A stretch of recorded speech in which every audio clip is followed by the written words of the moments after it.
आपको हम एक बार फिर से विज्ञान भवन लेकर चलते हैं, क्योंकि वहां पर किसानों और सरकार के बीच अहम बैठक हो रही है। हिमांशु लगातार वहां पर मौजूद है।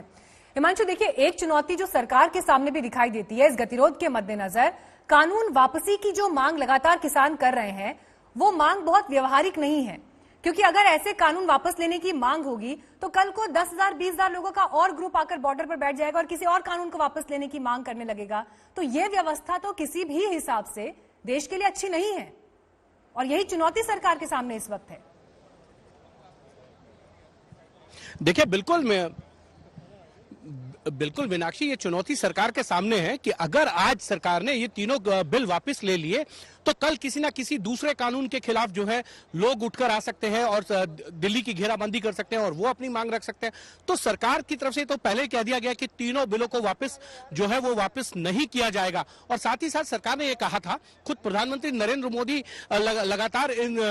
तीनों कानूनों को लेकर बोल रहे हैं। बनारस से लेकर उन्होंने किसानों के साथ जब बातचीत की थी, किसान सम्मान निधि बांटी थी, 9 करोड़ परिवारों में 18,000 करोड़ रुपए दिए थे, तब भी उन्होंने कहा था कि हो सकता है कि कुछ कमियां रह गई हो, हम बात करने के लिए तैयार हैं, हम तर्क पे और तथ्यों पर बात करने के लिए तैयार हैं, हमसे कुछ कमियां रही होंगी तो हम उसको सुधार करने के लिए भी तैयार हैं, लेकिन किसी भी तरीके से जो है इसको एजेंडा ना बनाया जाए, इस पर लोग सहमति लेकर आए, बातचीत करें, हम बातचीत के लिए तैयार हैं। अब जब बातचीत चल रही है तो ये पूरी तरीके से एक और चीज बताऊं कि आज किसान संगठनों की तरफ से जो है वो एक पूरी प्रेजेंटेशन बनाई गई है मीनाक्षी, कि इन तीनों कानून को किस तरीके से वापस लिया जा सकता है। हर सरकार को पता है कि कानून कैसे वापस लिया जाता है और कैसे कानून बनाया जाता है, लेकिन किसान संगठन अगर ये प्रेजेंटेशन बना के आए हैं तो वो ये तो दर्शाना चाहते हैं कि वो तीनों कानून वापस किए बिना जो है अपने आंदोलन को समाप्त नहीं करेंगे। लेकिन अब असली मुद्दा जो है वो इन तीनों कानूनों पर आकर फंसेगा, क्योंकि अभी तक जो 2 मांगे सरकार ने मानी है वो तो 9 तारीख के प्रपोजल में सरकार भेज चुकी थी। एक एमएसपी को लेकर जो आज बातचीत होनी है, जिसमें लिखित आश्वासन और कानून बनाने की जो बात है, उसको लेकर भी एक तरीके से कह सकते हैं कि सरकार ने अपनी सहमति जो है 9 तारीख को जो प्रपोजल भेजा था उसमें दे दी थी। असली अगर बातचीत कहीं बिगड़ने की आशंका है तो वो इन तीनों कानूनों को वापस लेने की बात को लेकर होगी, जिसको लेकर जो है किसान संगठन प्रेजेंटेशन बनाकर आए हैं कि इन तीनों कानून को किस तरीके से वापस लिया जा सकता है।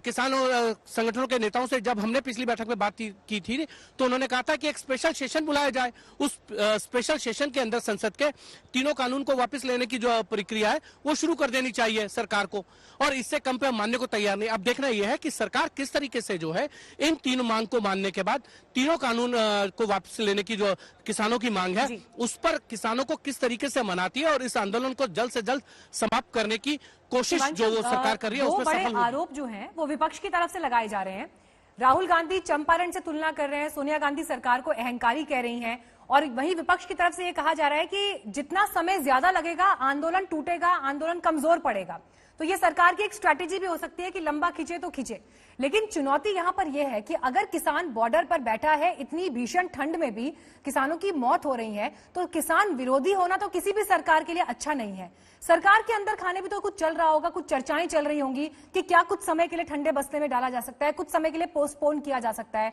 ऐसी कोई खबरें क्या पहुंच रही हैं आप तक? क्या डिस्कशन चल रहा है वहां भीतर?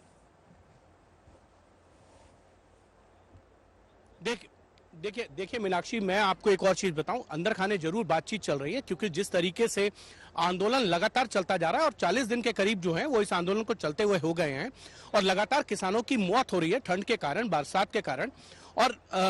सरकार की भी चिंता है कि कहीं उनकी छवि जो है वो किसान विरोधी ना हो जाए, क्योंकि प्रधानमंत्री नरेंद्र मोदी हमेशा ये कहते हैं कि उनकी सरकार का हर कदम, हर फैसला जो है वो किसानों के हित में होता है और किसानों के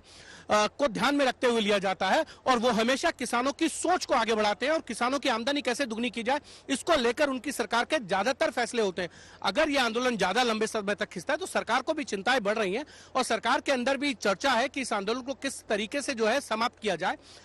एक और बात जो है, पिछली बैठक के अंदर जो है सरकार की तरफ से कहा गया था कि एक कमेटी बना दी जाती है, उसको लेकर आप चर्चा कीजिए, कुछ समय तक इस कानून को देखिए, समझिए, अगर इसमें कुछ खामियां होंगी तो सरकार फिर से विचार कर सकती है, लेकिन लगभग 1 साल तक जो है इन तीनों कानूनों को लागू होने दिया जाए, इसके जो प्रोसीजर है वो आम आदमी तक पहुंचे, आम किसान तक पहुंचे, और उसके बाद अगर कुछ नुकसान दिखाई देता है तो सरकार विचार करेगी। लेकिन किसान संगठन इस पर राजी नहीं हुए थे। तो आज देखते हैं कि सरकार की तरफ से क्या नया फार्मूला आता है। किसानों की तरफ से ये कहा गया था कि जब तक ये बातचीत जो है वो खत्म नहीं हो जाती, उनकी मांगे नहीं मान ली जाती है, तब तक इन किसान जो कानून है इसको लागू ना किया जाए। और खुद